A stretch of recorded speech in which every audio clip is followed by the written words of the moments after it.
여러분, 저도 신용카드를 수십 장 잘라본 사람입니다. 그냥 자른다고 해서 절대 돈이 모이는 게 아니거든요. 근데 앞뒤 없이 그냥 카드만 자르면 오히려 몇 달 이내에 카드를 다시 신청하시고, 그리고 나서는 이전보다 더 많은 소비를 하게 되실 수도 있어요. 다이어트도 요요가 오고 나면 이전보다 살이 더 찌는 분들이 계시잖아요. 소비도 마찬가지로 억눌렀던 소비가 오히려 한꺼번에 터지면서 이전보다 더 큰 소비를 불러올 수도 있거든요. 그래서 오늘은 신용카드를 대책 없이 잘랐던 저의 이야기, 그리고 주변 사람들의 이야기를 좀 여러분께 말씀을 드려보고, 그렇다면 우리가 어떻게 준비를 해서 카드를 자르고 돈을 모아야 될지 이 부분까지 같이 이야기를 나눠보려고 합니다. 도대체 카드 자르고 소비 컨트롤하기 왜 어려울까요? 먼저 카드를 자른다 그러면요, 카드 빚이 남아있잖아요. 그 빚을 청산해야 되거든요. 특히 카드를 할부로 쓰셨던 분들 갚아야 될 할부가 아직 남아있는 상태인 거잖아요.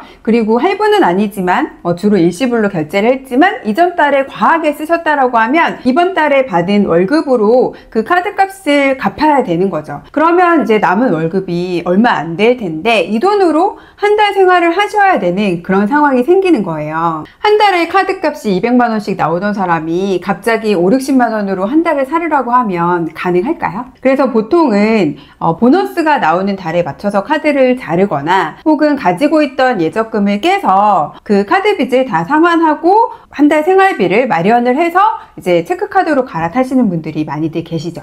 이렇게 하면 몇 달은 좀 살만할 거예요. 어쨌거나 목돈이 좀 들어와 있는 상태니까 가지고 있는 현금, 넉넉한 현금을 가지고 소비를 하실 수 있거든요. 그런데 이 몇 달이 지나고 나면 그러면 또다시 어려워질 수 있습니다. 그래서 그 몇 달 동안에 여러분들이 소비를 컨트롤 하셔야 되는데 그런 것들이 경험치가 없는 분들은 또 쉽지 않다는 거죠. 신용카드를 자르고 종잣돈을 모으기 어려운 두 번째 이유가 바로 여기에 있습니다. 소비를 줄이는 것 자체가 너무 고통스러운 거예요. 그 전에는 그냥 먹고 싶은 거 카드로 결제해서 먹고, 사고 싶은 물건들 카드로 결제해서 사고, 그리고 가고 싶은 여행도 일단 카드로 먼저 다녀오고, 이런 식의 생활을 해왔단 말이죠. 그런데 이제는 현금으로만 살아야 되잖아요. 아무래도 이전보다야 소비를 좀 더 생각은 하겠지만 그래도 눈앞에 당장 맛있는 거, 갖고 싶은 거, 그리고 가고 싶은 여행 이런 것들을 참기는 쉽지 않다는 거죠. 이런 충동적인 소비에 가지고 있던 현금을 쓰고 나면 정말 필요한 소비에는 이미 이제 현금이 없어서 다시금 카드를 써야 하는 이런 일이 또 생길 수 있다는 거예요.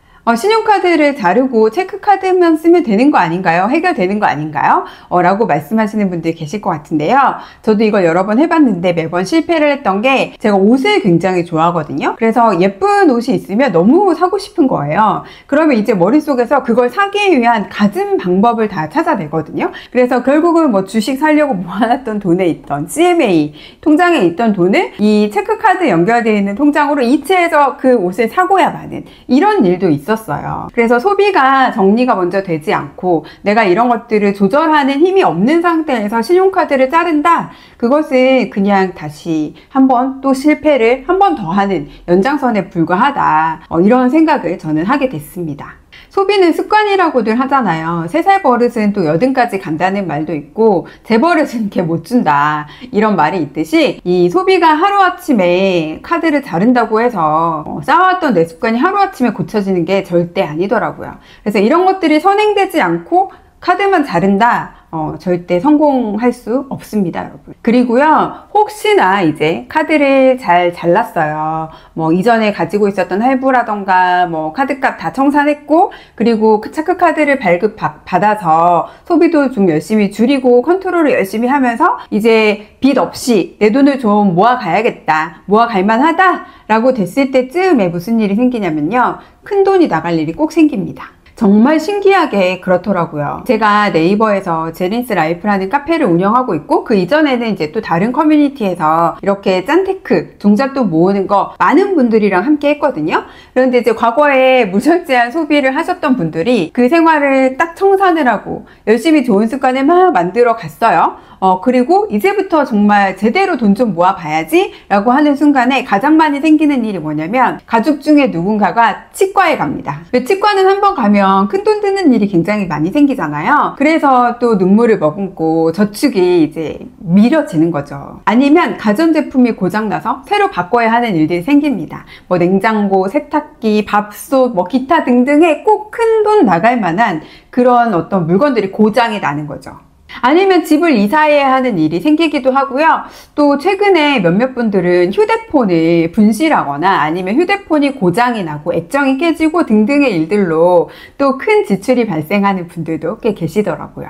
이런 식으로 돈을 모아보려고 했는데 갑자기 큰돈 나가는 일이 딱 생기면 또 우리 인간의 의지가 한없이 약하잖아요. 그래서 의지가 딱 꺾이기 쉽거든요. 이런 일이 생기면 또 다시 마음이 흔들리면서 결국은 내가 열심히 해보려고 했더니 역시나 이렇지 뭐 라는 마음이 들면서 다시 카드를 발급받으시는 분들이 한 7~80% 되시더라고요. 그렇다면 우리가 어떻게 해야 과연 이 신용카드의 굴레에서 좀 벗어나서 내가 내 돈을 내 컨트롤 하에 잘 쓰면서 종잣돈도 빨리빨리 모을 수 있을까? 이것들을 같이 얘기를 해봐야 되잖아요. 가장 먼저 하실 일은요, 지난 1년간의 지출을 여러분들이 정리하시는 건데요. 물론 처음부터 1년치를 한꺼번에 다 하려고 생각하면 너무 힘들죠. 그래서 기회가 될 때마다 지난달, 그 지난달 이런 식으로 차근차근 정리를 하시면 좋을 것 같아요.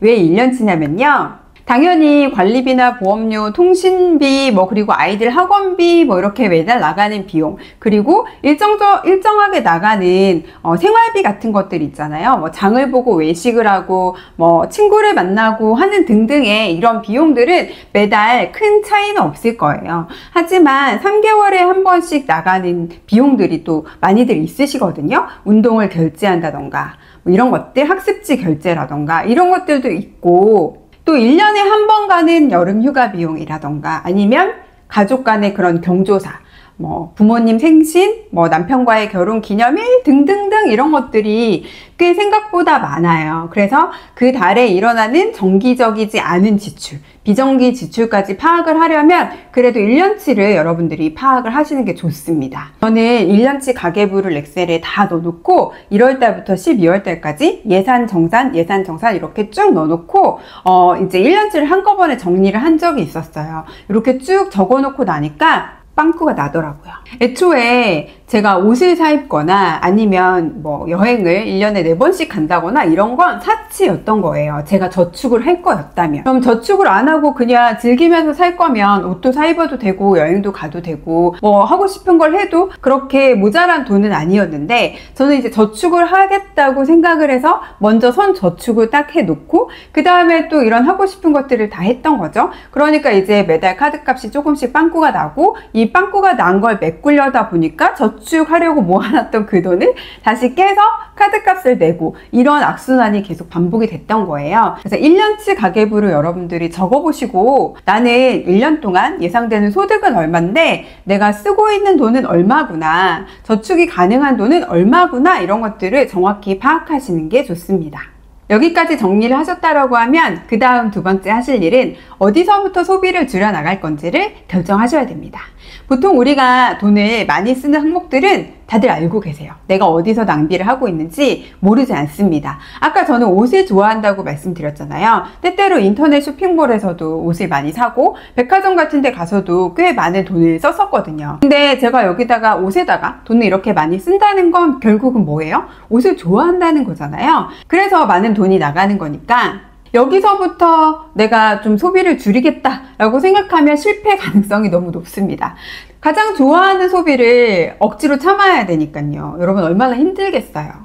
여러분들도 여러분이 돈 많이 쓰는 어떤 항목에 대해서 이미 다들 알고 계실 거예요. 그것부터 줄여야겠다라고 생각하지 마시고 그 외에 내가 무의식적으로 반복적으로 지출하는 항목들이 있습니다. 그리고 굳이 안 해도 되는 것들도 있어요.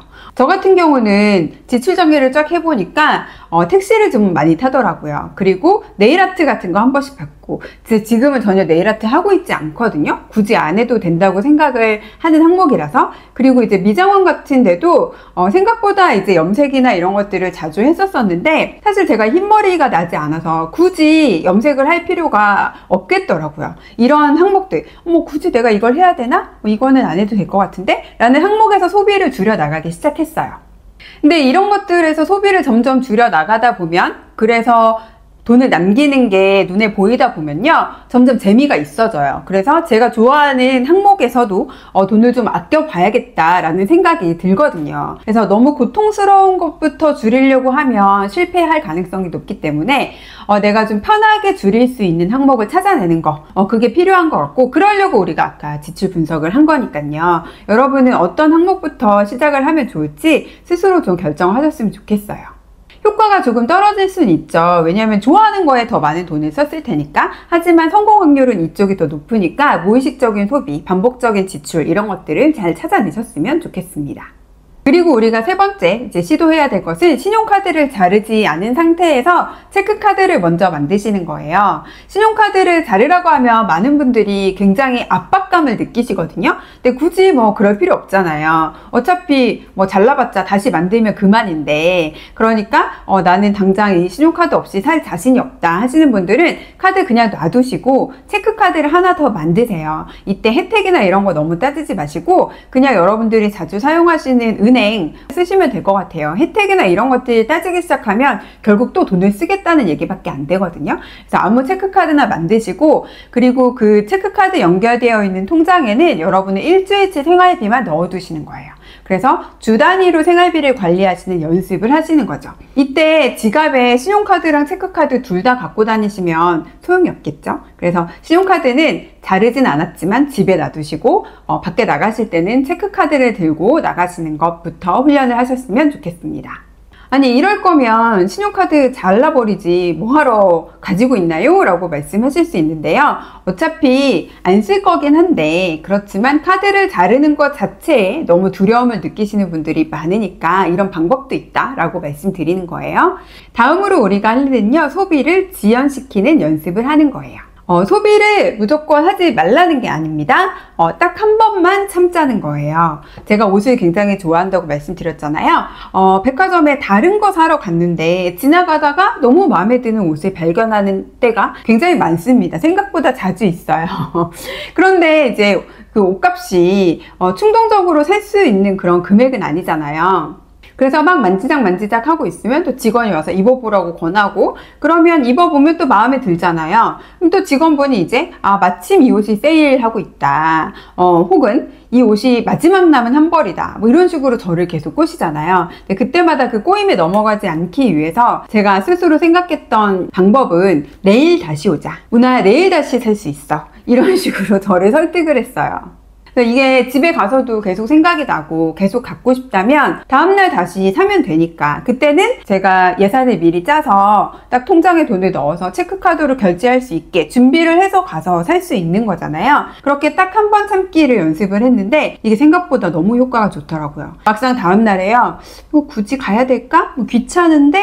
생각해보니까 그렇게까지 예뻤던 건 아닌 것 같고, 이런 생각이 막 들기 시작하는 거예요. 이런 식으로 소비를 지연하는 연습이 우리에게 필요한 거죠. 제가 그리고 소비를 지연시키기 위해서 가장 좋은 방법은 정리를 먼저 하는 것이다 라고 말씀을 드리거든요. 그래서 저처럼 옷을 좋아하시는 분들은 다음날 옷을 사러 가기 전에 옷장 정리 한번 해보시는 거예요. 그러면 내가 입을 옷이 이렇게 충분히 있었는데 아까 아니면 차라리 내가 마음에 들었던 그 옷이랑 같이 매치해서 입을 만한 옷들을 한 번 더 보신다거나, 그 옷을 사서 이 옷이랑 같이 입으면 되겠네, 이렇게 해서 사면 훨씬 더 좋잖아요. 그렇지 않으면 막상 매치해서 입을 만한 옷이 없네, 어울리는 게 없네, 그럼 그냥 그건 사지 말아야겠다, 이렇게 결정을 할 수도 있는 거니까 사러 가기 전에 반드시 정리를 먼저 하시는 거, 이게 좀 필요한 것 같아요.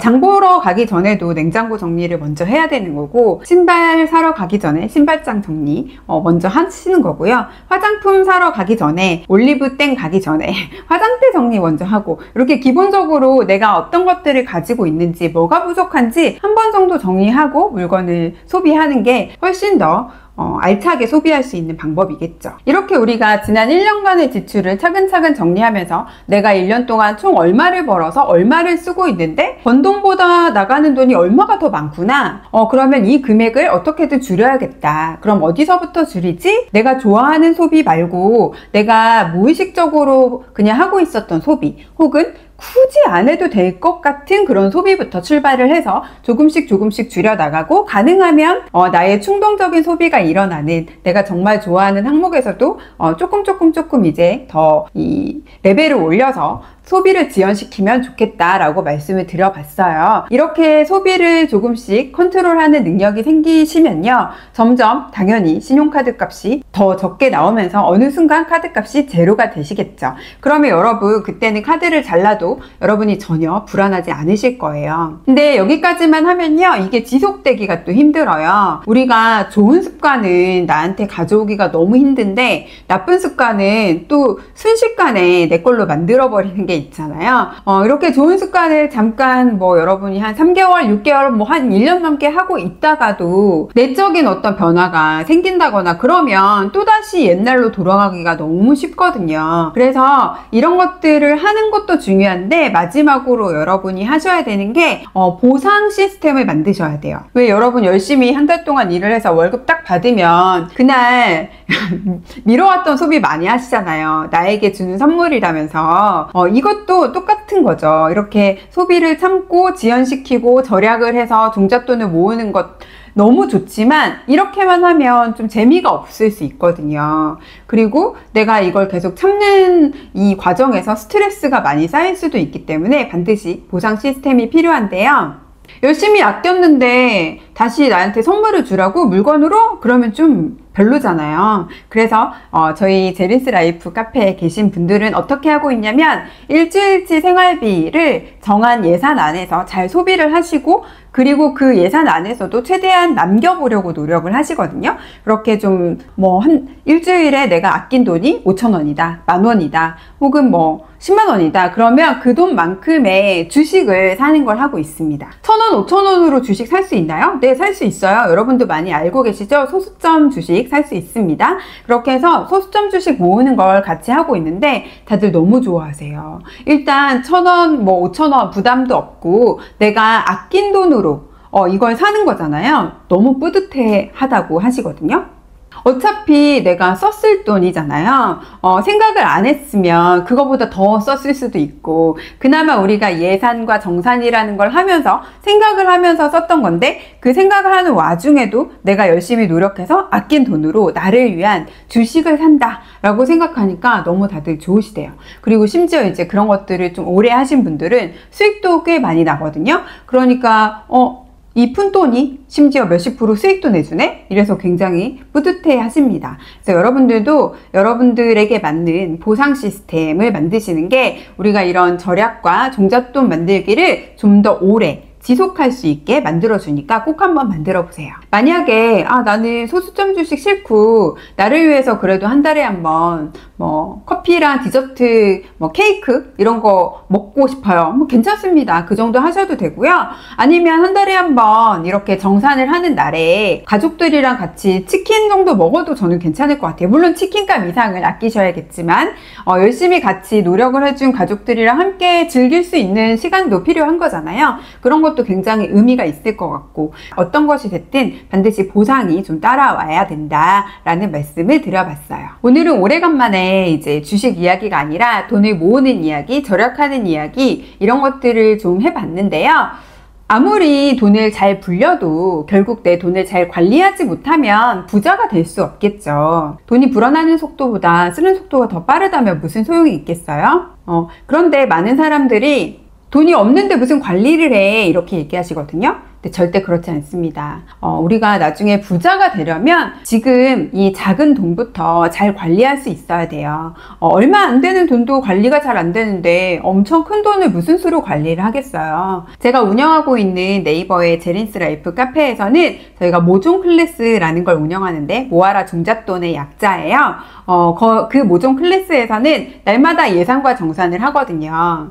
예산을 한 번도 안 짜보신 분들이 생각보다 많으시더라고요. 처음에 처음엔 당연히 어렵고 좀 힘들어 하시는데 시간이 지나면 지날수록 익숙해지시고 돈을 절대 모을 수 없을 줄 알았는데 모종 클래스를 들으면서 한 3개월 동안에 얼마를 몇백만 원을 모았어요. 이런 분들도 생각보다 많이 계세요. 그 전에는 의도치 않게 들어오는 돈들이 있잖아요. 뭐 부모님이 용돈을 주신다거나 아니면 회사에서 추가 수당이 나온다거나 이런 것들이 들어오면 쓰기 바빴는데 이제 모종을 하고 돈을 좀 절약을 하기 시작하고 절약한 돈으로 또 소수점 주식 이런 투자를 해보면서 이런 돈이 생기면 이전과 달리 이제는 다 이렇게 투자를 할 생각을 하고 종잣돈으로 활용할 생각을 하게 되시는 거죠. 그래서 여러분들도 제가 아까 말씀드린 과정 그것부터 먼저 좀 차근차근 하시고 그 다음에 매일매일 예산과 정산을 통해서 소비를 점검하시는 활동들 병행하셨으면 좋겠습니다. 작은 성공이 계속해서 쌓이는데 어떻게 크게 성공하지 않을 수 있겠습니까? 그렇죠? 저는 100명의 작은 부자를 만드는 게 목표거든요. 저희 카페에 오셔서 100명의 작은 부자 중에 한 분이 되어주시면 굉장히 좋을 것 같습니다. 함께 부자도 되고 함께 좋은 일도 하고 그렇게 했으면 좋겠어요. 그럼 저는 다음 주에 또 다시 오도록 하겠습니다. 감사합니다, 여러분.